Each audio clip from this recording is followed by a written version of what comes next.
mon frère, bonjour ma soeur, j'espère que vous allez bien.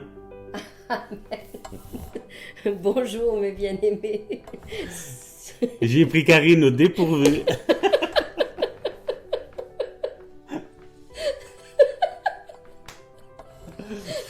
J'aime faire rire ma femme. Soyez bénis mes bien-aimés. Aujourd'hui, 13 mai, Jacques chapitre 1 verset 22 nous dit « Mettez en pratique la parole ». Voilà, aujourd'hui c'est une journée clown aujourd'hui. Nous commençons la journée dans la gaieté, dans le sourire. Et quand nous rigolons, n'oubliez pas une chose, le diable pleure. Et donc il vaut mieux mon frère, ma soeur, que toi et moi nous rions, ainsi c'est l'ennemi de nos âmes qui pleure. Ça fait du bien de le voir pleurer. Amen, tout à fait.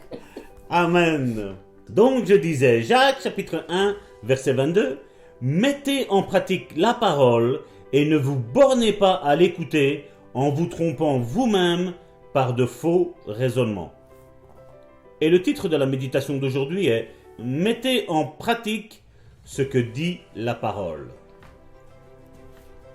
Vous savez, mes frères et mes sœurs, il y a plusieurs méthodes pour obtenir la guérison par la parole de Dieu. Une des méthodes est tout simplement savoir personnellement ce que dit la parole, donc la Bible, et de la mettre en pratique comme nous l'avons lu. Pas besoin de prier, ni de supplier quelqu'un d'autre de prier. Agissez simplement en fonction de ce que dit la parole. Et je voudrais vous rappeler un texte que nous avons déjà lu, c'est 1 Pierre, chapitre 2, verset 24. Par les meurtrissures duquel vous avez été guéris.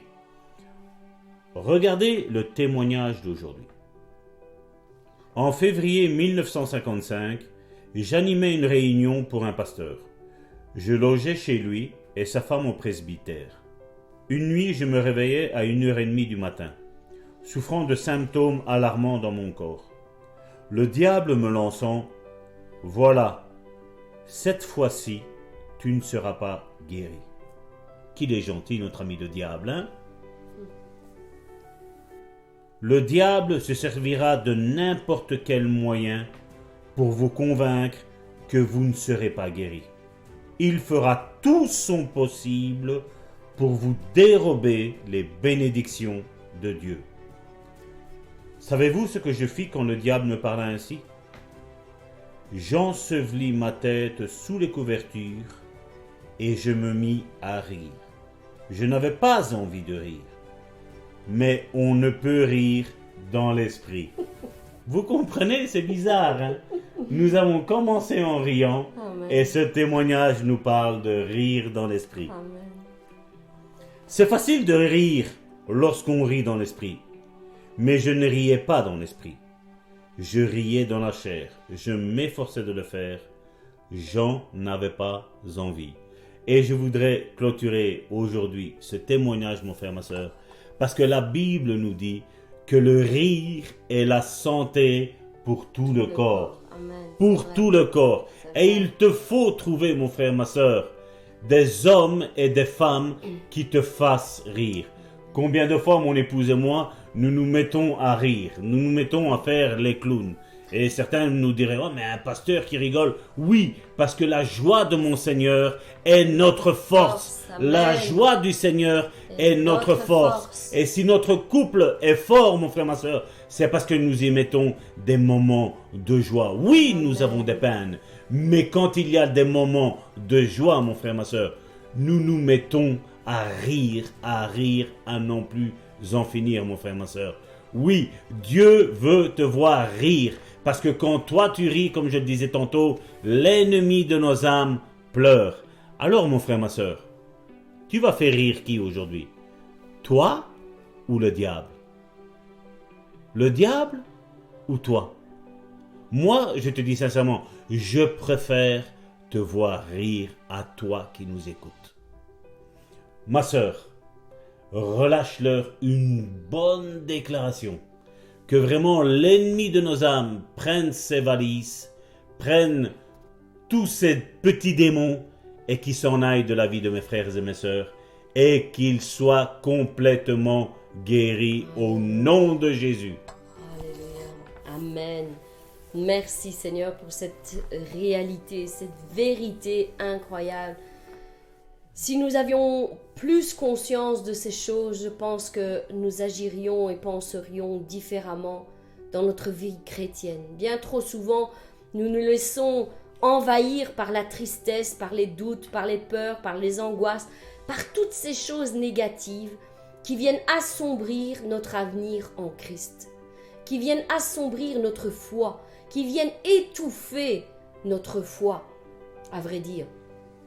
Et c'est vrai que nous devons prendre, comme le pasteur le disait, des moments où nous devons nous rire de l'avenir. Aussi difficile soit-il pour l'instant, j'aimerais vous dire, mes bien-aimés, que nous pouvons toujours trouver une chose positive sur laquelle nous appuyer, et vers laquelle regarder, et qui nous aidera à tenir le coup quand nous passons par les épreuves de la vie. Nous devons, comme nous l'avons souvent dit, changer notre façon de penser, changer notre façon de voir les choses. Amen. Et les choses changeront dans notre vie. Notre foi sera différente. Quand nous aurons la bonne façon de penser, notre foi sera différente. Elle sera plus forte. Elle sera plus puissante. Oui, mes bien-aimés, la joie du Seigneur est notre force. C'est une clé que nous devons tenir en main et que nous devons souvent mettre en pratique. La joie du Seigneur est notre force. La joie du Seigneur est notre force. Quand les épreuves viennent se présenter devant toi, viennent assombrir ton avenir, eh bien, je t'invite à mettre des chants de louange, des chants joyeux, et de commencer à chanter. La joie du Seigneur est ma force. Je ne me laisserai pas abattre par les problèmes et les difficultés. Je ne me laisserai pas abattre par tout cela, parce que j'ai compris que la joie du Seigneur est ma force. Et si l'ennemi arrive à me retirer ma joie, eh bien je suis sans force. Je suis abattu, je suis affaibli. Voilà pourquoi bien souvent nous perdons nos batailles contre l'ennemi. Parce que nous nous laissons avoir comme de simples novices dans la foi. Nous devons grandir et comprendre que les attaques de l'ennemi sont bien souvent pareilles. Il essaye de nous retirer notre force en premier, de nous éloigner de nos frères et de nos sœurs qui pourraient nous aider à passer ce cap. Il essaye de nous mettre de côté, de nous faire voir que les choses les plus difficiles, que les choses négatives. Mon frère, ma sœur, ta force, tu vas la trouver quand tu arriveras à changer ta mentalité, changer ta façon de voir. Oui, peut-être je passe par un problème ou une difficulté en ce moment, mais la joie du Seigneur est ma force. Si je commence à chanter, si je commence à louer au milieu de mon épreuve, l'Éternel va se lever. L'Éternel se lève au milieu des louanges de son peuple. Il marche en victorieux au milieu des louanges de son peuple. Et il étend la main pour nous donner la victoire, mon frère, ma sœur. Vois ces choses dans l'esprit. L'Éternel sera ta force, ta joie, celle que tu trouveras au milieu de ton épreuve sera ta force. C'est elle qui va te maintenir la tête au dehors de l'eau et qui t'évitera de couler dans ce problème, dans cette difficulté. C'est ainsi que tu vas te sortir de tous ces problèmes, qui va te faire sortir de tout ce qui t'empêche de rentrer dans ta destinée. Change ta façon de voir les choses, change ta façon de penser au milieu de tes épreuves. J'aimerais vous rappeler juste un instant ce que dit la parole. Que nous dit Jésus? Quiconque entend ces paroles que je dis et les met en pratique sera semblable à un homme prudent qui bâtit sa maison sur le roc. La pluie est tombée, les torrents sont venus, les vents ont soufflé et se sont jetés contre cette maison. Mais elle n'est point tombée, parce qu'elle était fondée sur le roc. Mais quiconque entend ces paroles que je dis et ne les met pas en pratique sera semblable à un homme insensé qui a bâti sa maison sur le sable. La pluie est tombée, les torrents sont venus, les vents ont soufflé et ont battu sur cette maison, et elle est tombée. Et sa ruine a été grande. Sa ruine a été grande. Et c'est ce que nous disions, mes bien-aimés. La mise en pratique de la parole de Dieu est une part importante que nous devons faire dans notre vie chrétienne. Elle nous assure la victoire, parce que les épreuves, que ce soit pour l'homme prudent ou que ce soit pour l'homme insensé, ont été pareilles. La pluie est tombée, les vents ont soufflé, torrents sont venus et se sont jetés contre cette maison, et l'une est tombée et l'une est restée droite, parce qu'elle était bâtie sur le roc. Mes bien-aimés, votre force trouvez-la en Jésus-Christ et en la mise en pratique de la parole de Dieu, de toute parole de Dieu. Mettez la parole de Dieu en pratique et ne vous bornez pas à l'écouter en vous trompant vous-même par de faux raisonnements, nous dit la parole. Mes bien-aimés, voilà sur quoi j'aimerais vous laisser aujourd'hui méditer. Cherchez votre trésor au milieu de votre épreuve. Relevez vos têtes, commencez à rire, comme il est écrit dans Proverbes, la femme vertueuse, elle se rit chaque jour, chaque matin de l'avenir, car elle sait en qui elle a cru. Elle sait d'où viennent ses forces et tout le travail qu'elle devra accomplir, elle l'accomplira par la force que Dieu va lui donner. Mais elle rit tout au long de sa journée. Elle est heureuse de travailler et de mettre en pratique les dons que Dieu lui a donnés au service de ses enfants.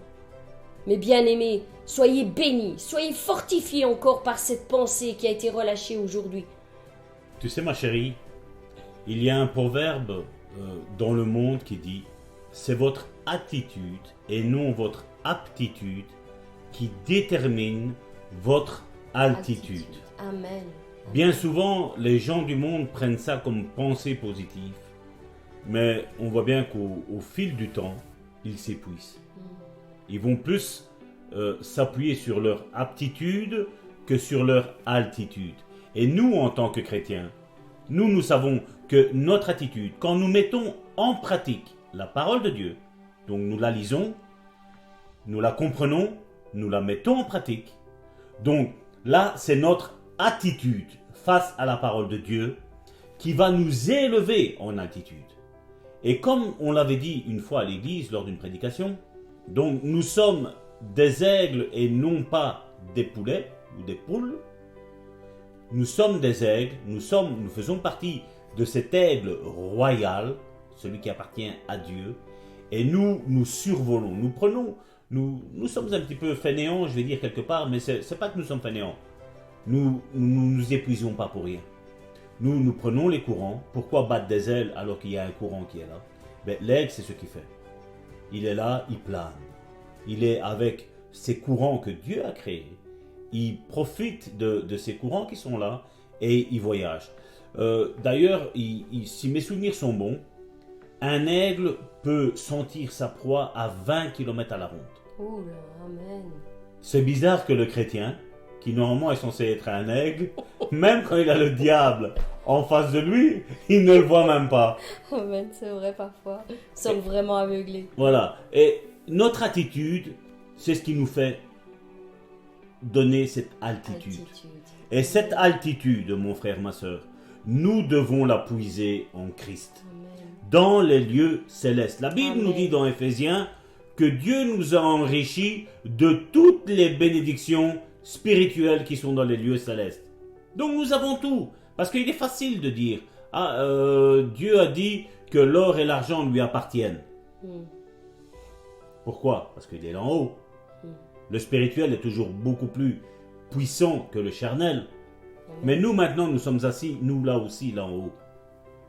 Donc, la richesse que Dieu a, la guérison que Dieu a pourvue, le pardon que Dieu nous a revêtu, l'amour que Dieu nous a revêtu, la paix que Dieu nous a revêtu, l'autocontrôle que Dieu nous a revêtu. ben nous sommes beaucoup plus riches que ces gens du monde. Amen. Et ça, notre attitude face à la parole de Dieu, à la mettre en pratique, à l'écouter, la mettre en pratique, la comprendre, ben ça nous élève. Ça Amen. nous élève vers le trône de grâce de notre Dieu. Amen. Et nous dominons, nous sommes comme l'aigle.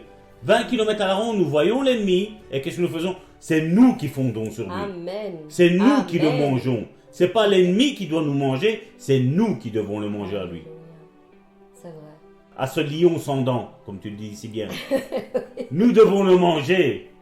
Amen. Amen. Je suis tout à fait d'accord. Et ça, c'est la pensée que j'avais encore. Tout à fait. Et tu sais quoi? Ben, je vais enchaîner avec la mienne. Ah, vas-y, je t'écoute. Parce qu'en t'écoutant, ça m'a fait penser à quelque chose. Et j'aimerais le partager avec mes bien-aimés.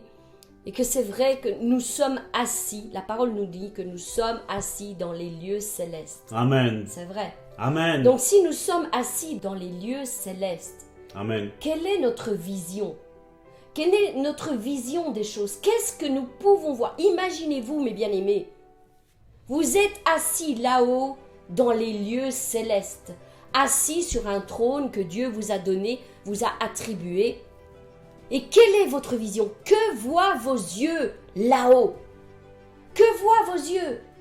Moi, j'imagine pour ma part, chacun aura peut-être une vision différente, mais moi, j'imagine pour ma part que si je suis assise là-haut dans les lieux célestes, la première chose que mes yeux voient, c'est le roi de gloire devant moi. Amen. C'est le roi de gloire. Alors pourquoi devrais-je avoir peur?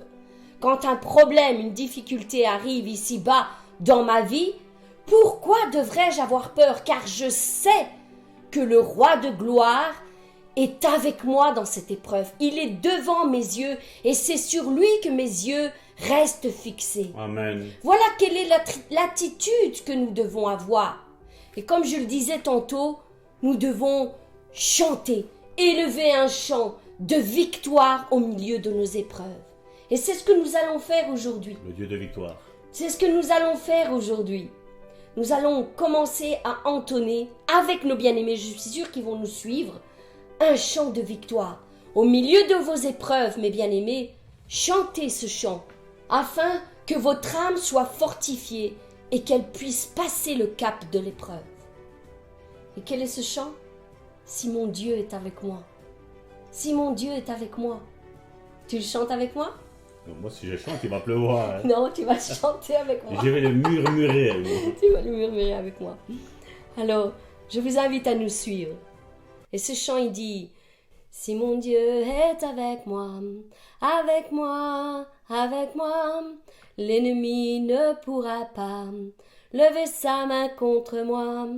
Et si mon Dieu est avec moi, avec moi, avec moi, l'ennemi ne pourra pas lever sa main contre moi. Il peut essayer, oh, oh, oh, peut me condamner, oh, oh, oh, mais j'ai le pouvoir dans le nom de Jésus de triompher sur l'ennemi. Oui, j'ai le pouvoir dans le nom de Jésus de triompher sur l'ennemi. Et si mon Dieu est avec moi, avec moi, avec moi, l'ennemi ne pourra pas lever sa main contre moi. Et si mon Dieu est avec moi, avec moi, avec moi, l'ennemi ne pourra pas lever sa main contre moi. L'ennemi est vaincu. Oh, oh, oh, Satan a perdu. Oh, oh, oh, oui, j'ai le pouvoir dans le nom de Jésus de triompher sur l'ennemi. Oui, j'ai le pouvoir dans le nom de Jésus de triompher sur l'ennemi. Et si mon Dieu est avec moi, avec moi, avec moi, l'ennemi ne pourra pas lever sa main contre moi. Et si mon Dieu est avec moi, avec moi, avec moi, l'ennemi ne pourra pas levez sa main contre moi. Et si mon Dieu est avec moi, l'ennemi ne pourra pas lever sa main contre moi. Et si mon Dieu est avec toi, l'ennemi ne pourra pas lever sa main contre toi. L'ennemi ne pourra pas lever sa main contre toi. L'ennemi ne pourra pas lever sa main contre toi. Alléluia. Voilà, mes bien-aimés, voilà le chant que vous devez entonner dans vos épreuves. Vous avez la victoire, vous êtes victorieux en Jésus-Christ et l'ennemi a été dépouillé par l'œuvre de la croix. Amen. Voilà la réalité qui doit être chantée au plus haut des cieux. Soyez bénis, mes bien-aimés. Et je vous souhaite de passer une excellente journée dans la présence du Père. Je vous donne rendez-vous demain.